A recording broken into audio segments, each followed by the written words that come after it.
WEGE Company n'ishirahamwe risanzwe rihingura ibitekerezo canke les emballages écologiques, hama tukaba tubikora twifashishije intumbatumba z'ibitoke, ibicericeri, n'iyo miceri ivako, hama turagira stockage de papier carton comme matière première.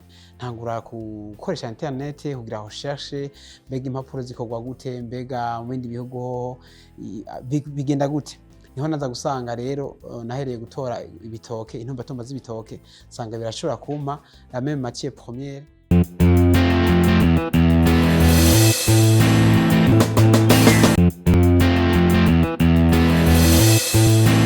Waruzi ko ivyo twama tubona nk'ibitagira akamaro nk'ibitumbatumba vy'ibitoke bene ibicericeri bishobora guhinduka ibikoresho vy'agaciro. Nduwimana Jolis ahingura impapuro abicishije mu bitimbatimba vy'ibitoke cyo kimwe no mu bicericeri. Ivyo abikorera mu ntara ya Gitega, commune Shombo. Ku mazina yitwa Jolis NDUWIMANA, nsanzwe ndi umu entrepreneur, ndongoye ishirahamwe ryitwa WEGE Company.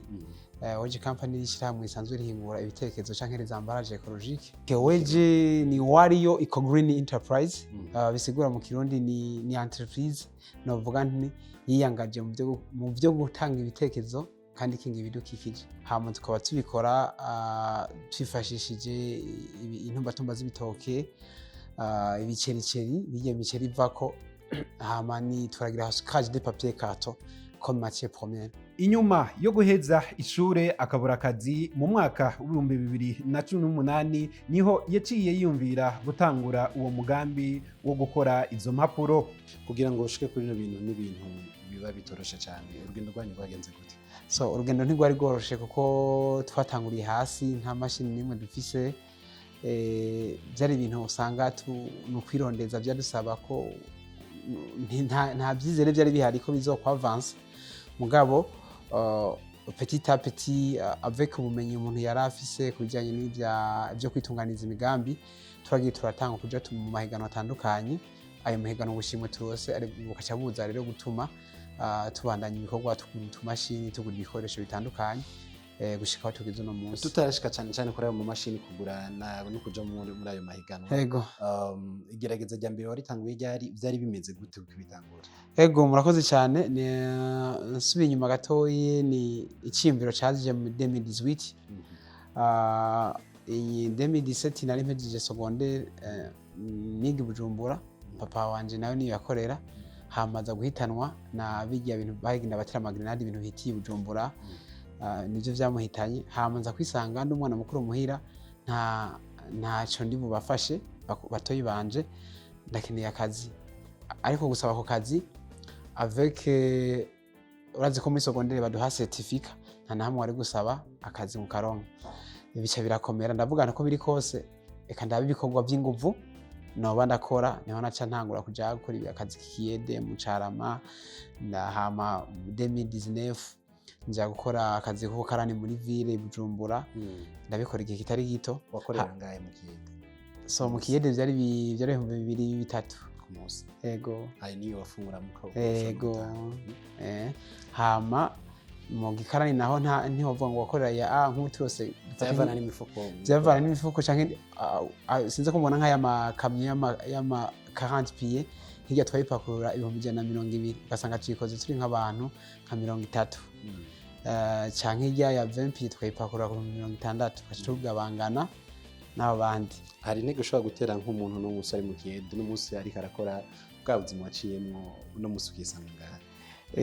Nukuri ikintu nkunda kubwira abantu bose, ubuzima canke kazoza ku muntu n'ikinyegezwa. Nta muntu yocika intege ahari, nta kazi kabi kahari. Ni ikibazo cy'umwanya udacitse intege, burya inzira zirahari zo gutera imbere canke zo kuva aho hantu uri peut-être wibaza ko ho bari habi ukavansa. Ibyiza by'amabiri imbere. Udufaranga yakuye mu gikarani akazi ko gupakira no gupakurura niho yakuye umutahe. Tuje mu umutahe wawuronse gute? Wavuze ko amahiganwa wagiyemo, byagenze gute muri rusange kugira ngo utangure ukore n'aka mashini kamwe? Mu nyuma abakozi baguhaye icizere kimeze gute? Ego, hama nakuvuga tugarutse ko nakora igikarani, maze kubona iyo decret ivuga ko Uburundi bushaka uzokura amasashe, niho naciye ntangura kwiyumvira mbega bakuye amasashe hazo cakoreshwa iki. hari ikindi kintu coza gusubira amasashe n'iciyumviro cazananye ntangura gukoresha internet kugira recherche mbega impapuro zikorwa gute, mbega mu bindi bihugu bigenda gute. Niho naza gusanga rero nahereye gutora ibitoke, intumbatumba z'ibitoke sanga birashobora kumpa la même matière première abandi bakoresha, ko abandi bakoresha ibiti. Ndavuga nti okay, ibi birashoboka mugabo umutahe uzovahe bizogenda gute. Hama entretemps mu mafaranga make nakorera mu gikarani nari nariyandikishije kuri kaminuza y'umugoroba nkaza niga nabi banyirukana kubera kubura kutariha neza. Hama niho naca mvuga nti uko biri kose ko namaze kuronka iciyumviro reka nshire inguvu cyane kuri iki ciyumviro kurusha ishure. Hama niho naca mvuga nti ya mafaranga nahora mbikira kuja ku ishure reka ndayegeranye, hama ndabeko nonka n'umutahe mutoye nze gutangura. Hama tugeze mu kwezi kwa kane 2021 niho nagiye kwandikisha entreprise candicarana impapuro ngaho hama ndabandanye ndakora ca gikarani. Hageze muri juwe maze kuronka 200,000 camvuga nti reka nsubire muhira ugatumba nje kuraba ko notangura, ko nzoba nkorera muhira nta muntu azonyaka amafaranga yo gupanga, nzoba njya mfungura muhira, bizoba binyoroheye cyane kandi muhira buri mu kibano ntushobora no kuba umuntu agufasha. Niko hama ndaduga ndagaruka ni karusi ndagerageza ntabwo kugerageza nyuma maze kuronka ikintu nahereyeko yari yambaraje utoshobora kugurisha ku muntu, cyari ikintu nyene tuko turagerageza mwa nkumva mu mutima bizoshoboka bizogenda neza. Mbandaniriza hama haciye amezi 3 twari tugeze mu kwezi kw'icenda 2021 niho naca mbona hari umugenzi wanje yambwiye ibintu vy'amahiganwa y'imigambi, hari higanwa ryitwa Shika Award gitegurwa na BBN. Hama ndadepoza wa mugambi wacu gukora amambaraje ecologique dukoresheje intumbatumba z'ibitoke. Bidatinze kabiri mu kwezi kw'icumi hari depoje ama programme de 115 camba uwa gatatu bashaka camba uwa kabiri bashaka batatu ba mbere camba ndarose umutahe w'ibanze wa 3 million. Wayakoresheje so niyo natwaguzemo akamashini mwabonye hari inyuma gakuba ubugwegwe cya ndabanza ndakabika ndagatereka ahantu kugira ndindire ko tuzoronka n'iyindi kumva ntiwoza kupanga ikibanza ufise akamashini kamwe. Hama ndabandanya ico kindi gihe nyene sindira n'irindi higanwa yitwa Innovation Week itegurwa na leta y'Uburundi iri kumwe na PNUD, naho muri 10 bari bakenewe mu gihugu mva uwa gatatu, naho bampundi mutahe miliyoni 3.5. Hama tukiri aho nyene mu mwaka cansira n'indi higanwa ryategurwa na Université de Lumière kumwe na ambassade y'Abanyamerika, bashaka abajene bafise imigambi y'akabijya, naho mbu wa mbere bampa 1 million 200 cyamba ndaronse umutahe wo gutangura uko. Watangwanye abakozi bangahe? So natanguye ndi nkorana na mushiki wanje hamwe n'abandi ba jene babiri twari mu kibano.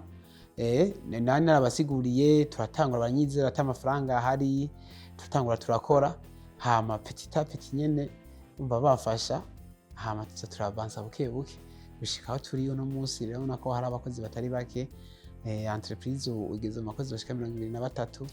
Icizere bagikura he atamutahe ari vyumvira ufise ukiri umukarani, ivyumvira ufise ukiri ku ishure wakabona ko bikunda? Wihe icizere kingana gute? Ikintu ca mbere campa ivyizere bwa mbere maze kubona nta shure ndaheza kaminuza, kuvuga nta diplome mfise kandi ndashaka gusohoka mu buzima bwo kwikorera imizigo. Navuga nti uko biri kose ibi bintu ko numva mu mutima kandi bifise kazoza mu byo gukingira ibidukikije, reka ndabishiremo ingufu zanje zose. No kuvuga navuga nti uko vyogenda kose sinitwaritse gihe bizofata ngomba ndabijemo gushika bikunze. No kuvuga nizo nguvu naguma numva kwejo hazoba ari heza, naguma numva kwejo izotora umurongo, naguma numva kwejo nzoronka imashini, kumva fisi yo motivation nkabandanya kandi nyene turi dukora ama condition ma situation nkayo. Icuti n'abagenzi baramutera intege, ariko hariho n'abamuca intege bamubwira ko ivyo ariko ariyumvira atazokwigera abishikako. Iyo umuntu afise iciyumviro ciza arakibwira abagenzi, arakibwira icuti, arakibwira umuryango wakwakira gute? Hari intege bagutera canke barakubwira ati ibintu nibizobaho reka kwiruhisha nta mutahe ufise bivanye n'umuryango ushobora kubuvamwo atanikoro menshi ufise? Ego no kuvuga uko nukuri kuko mu bisanzwe abagenzi baratandukanye. hari abagenzi kuko maze kuba natanga ibyo kwiga kuri kaminuza arabambwira bati ibyo bintu wobijyamo uhejeje ishure. Hama muhira naho nta birebire ntavyo bari batahura ko mvukine nyene ruguru ntavyo bari batahura mugabo habaye agachallenge igihe natangwa kwiyumvira kuko nararura akazi ngomba nkore ndakenera ordinateur sinarusha nta mafaranga yo kwigura nari nifise nta n'uburyo n'ivyo twakoze gukora ntivyari bwasohoke kugira ngo ndonke ordinateur nacenza gusaba muhira ati abo tuvukana n'umuryango nagetije mu nkatira agapande k'itongo ngurishe muri ordinateur hama muzonka peut-être nihagira aho byo kugabura amatongo ivyo niho habagombye kuba akabazo urazi ibintu by'imiryango miremire ngo bashaka amafaranga uja konona mugabo hama baranyemerera ndaja kugura ordinateur niho novuga ko nagize agachallenge mugabo mu nyuma haravuye batahura ko nari mukuri. No munsi bakubonye kubona gute? So barandyoherewe kuko antuka ni novuga ati niho umuntu wa mbere mu muryango amaze gushika kure novuga nawe akarorero n'umubano tuvukana eka no mu kibano niho umuntu mu muryango amaze kurira indege niho umuntu mu muryango novuga amaze kugira ivyo ashitseko ofeti baranezerewe birabatera ishema birabatera umunezero. Abenegihugu begereye iryo hinguriro baraharonkeye akoyoko kadasanzwe. Ntibiba vyoroshe biba bimeze neza umuntu arabandanya kandi agakora.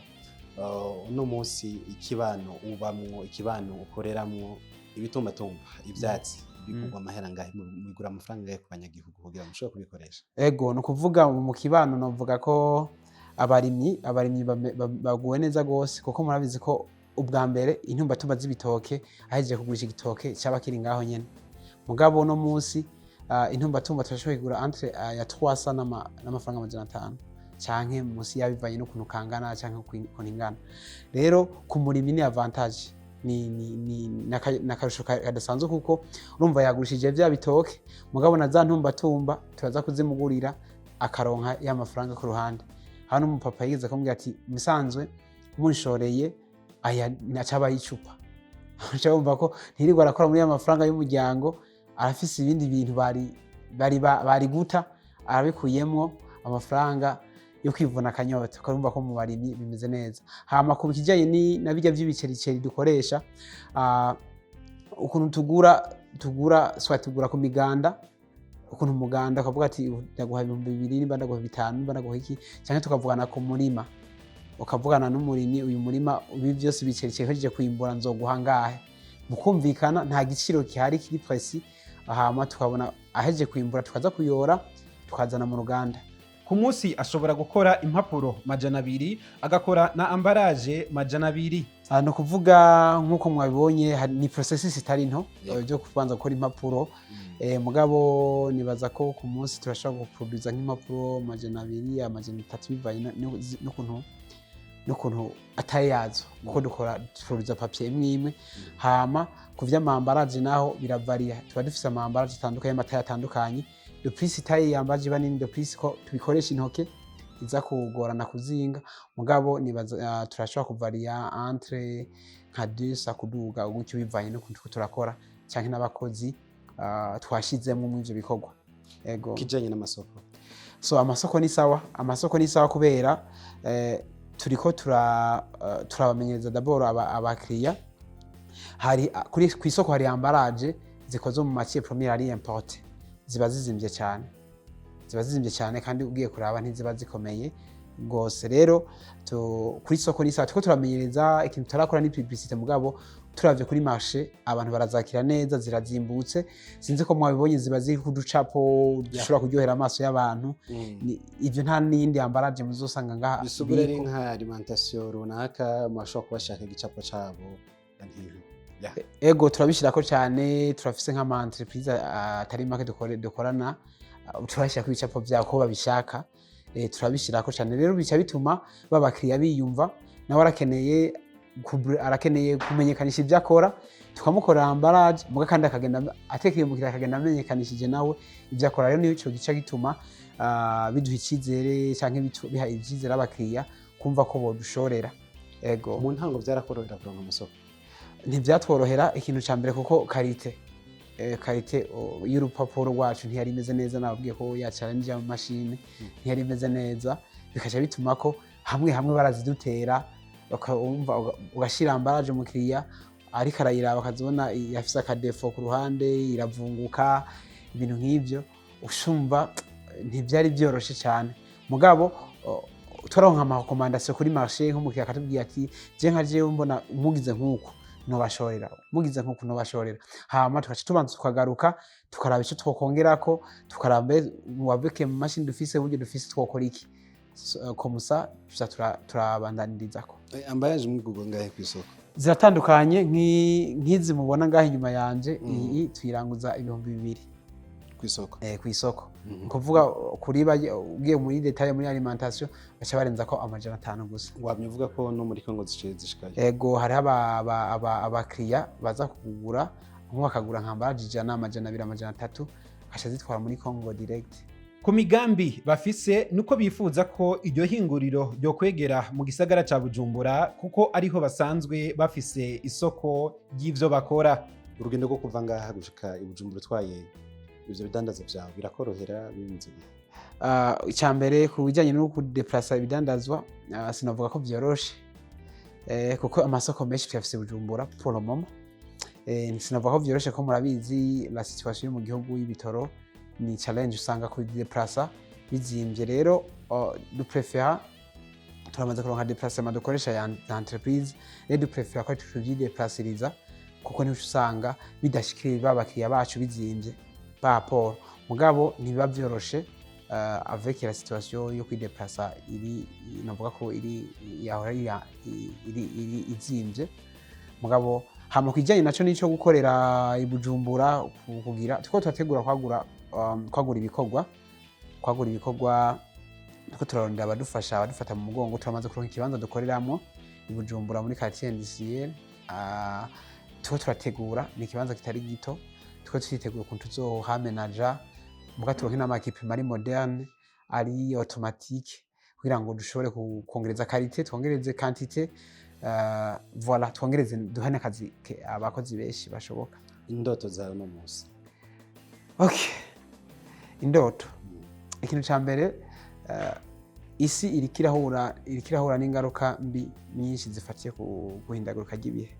Si ikibazo gihanze Uburundi gusa, murabizi imyuzure yiguratera, imvura igwa nabi, vyose n'ingaruka zuko amasashe yabakoresheje menshi, hari imyotsi iduga mu kirere myinshi.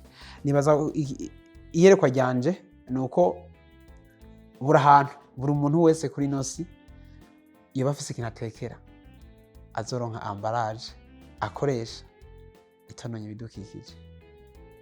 Iyo ni ryerekwa dufise, bisigura ko mu gicapo dufise nuko uru ruganda dufise iyi procédé innovation dufise vuba cyane yatangura kuja mu bindi bihugu dushinga y'inganda, meme procédé dukora komusa kugira ngo tuzoshobore gushikira benshi bashoboka kuri nosi.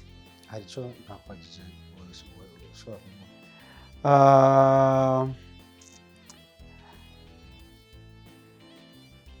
icyo utambajije? Okay, i Bujumbura aho dukorera ukuntu dukora ibidandazwa bishikira abakiriya bacu gute. Okay, hama kandi ni i Bujumbura donc niho novuga ati uburongozi bwa entreprise baba bufise amabiho, administration, equipe ya ijejwe vya marketing cyangwa kumenyekanisha niho isanzwe ikorera impande y'isoko mu Gasenyi muri etage ya foi en action muri premier niveau. Hama kujanye n'icamahambaraje nacu kuba nko ku bantu barangura, abantu bagura, turabashikanira aho badandariza kandi ku mwanya turiyaranja ko ku mwanya tuba twavuganye ko tubazaniye ibintu tukabizana, no kuvuga ashaka kugira commande umwanya wari wose ibintu bigagushikira neza.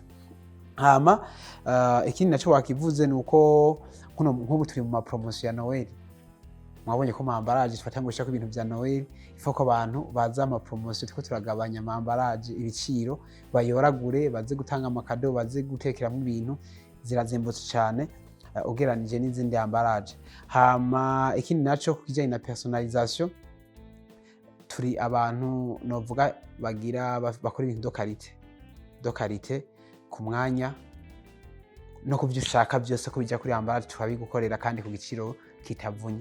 Kubwiwe ati ndatera intege umuntu uwo ari we wese afise indoto ziwe ashaka gushikako. Okay, ni kahe kajambo ushobora gutera intege wundi muntu? Gutera intege wundi muntu mwereka ko bishoboka ko indoto ziwe ukebuka ko ashobora kuzishikako muri rusange bitavanye ahavuka inkomoko yiwe. Ikintu ca mbere novuga nti ugushira Imana imbere. Ca mbere gushira Imana imbere kuko ndatahura ko twisanze muri ino twaje muri ino si mugabo ntitwiremye bien sûr, kuvuga Imana iba yapanze inzira z'umuntu ari we wese. Rero biba byoroshe cyane iyo ushize Imana imbere kwikoriyanta ntugurate umwanya nimba wari kwiga bijanye na entrepreneur ngo kwiga ibya pharmacy. Imana imbere ni ikintu ca mbere. Icya kabiri no kugira iryo yerekwa, mbega nshaka gushika kukinshaka kubiki, nshaka gukora iki, kuko abantu benshi usanga dushaka gukora ibintu byinshi, gushaka muri bijya kugerageza kuja muri ibyo kagerageza, mugabo iyo wihaye ikintu kimwe ukagishiramo umwete wose ukarondera ubumenyi ugashiramo ingufu zawe zose, akenshi biratora umurongo. Hama icya gatatu birashoboka, bishobokera uwizera agakora. Icigwa dukuye kuri Nduwimana Jolis ntihakagire uwigaya canke ngo yikengere nuko afise uburyo buke. Igikuru c'ingenzi nukwemera indoto zawe kandi ukiha icizere mu vyo uriko urakora.